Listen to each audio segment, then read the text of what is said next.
নমস্কার। পৃথিবীর সকল নারী জাতির প্রতি শ্রদ্ধা সহ প্রণাম জানিয়ে শুরু করছি আজকের বিশেষ কবিতা। বিদ্রোহী কবি কাজী নজরুল ইসলামের লেখা কবিতা বেশ্যা। সম্পূর্ণ কবিতাটি শুনে আপনাদের মতামত জানিয়ে আমার পাশে থাকবেন। সাধুর নগরে বেশ্যা মরেছে, পাপের হয়েছে শেষ। বেশ্যার লাশ হবে না দাফন, এইটা সাধুর দেশ। জীবিত বেশ্যা ভোগে তো আচ্ছা, মরিলেই যত দোষ। দাফন কাফন হবে না এখন, সবে করে ফোঁস। বেশ্যা তো ছিল খাসমাল, তোদের রাতের রানী। দিনের বেলায় ভুরু কোচকাও, মরিলে দাও না পানি। সাধু সুনামের ভেগ ধরিয়া দেখালি দারুণ খেলা। মুখোশ তোদের খুলবে অচিরে, আসবে তোদের বেলা।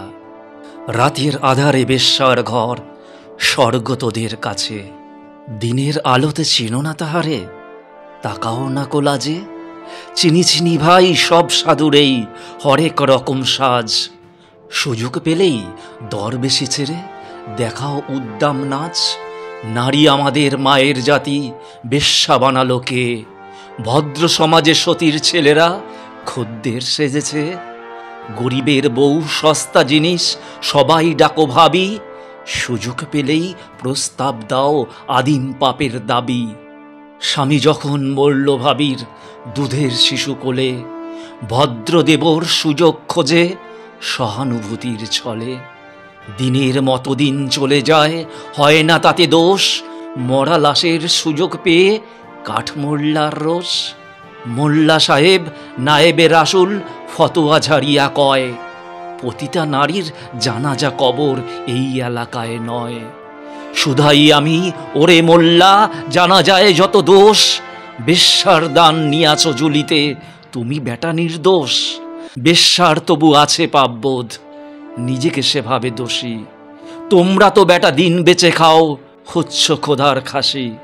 আল্লাহর ঘর মসজিদেও আছে বেশ্যার দান, কলেমা পড়েছে সেও তো তবে নামেতে মুসলমান।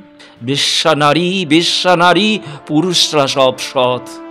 জানি মোল্লা খুলবে না মুখ চাকুরি যাওয়ার পথ। আর কতকাল থাকবি অমন মুখোশধারীর দল। আসবো এবার মশাল নিয়ে ভাঙতে তোদের কল। সত্যের আলো জ্বলবে যখন চিনবে তোদের সবে। লেবাসধারী মুখোশ উপড়ে যাবে। এইভাবে আর চালাবি কত ছল চাতুরির খেলা।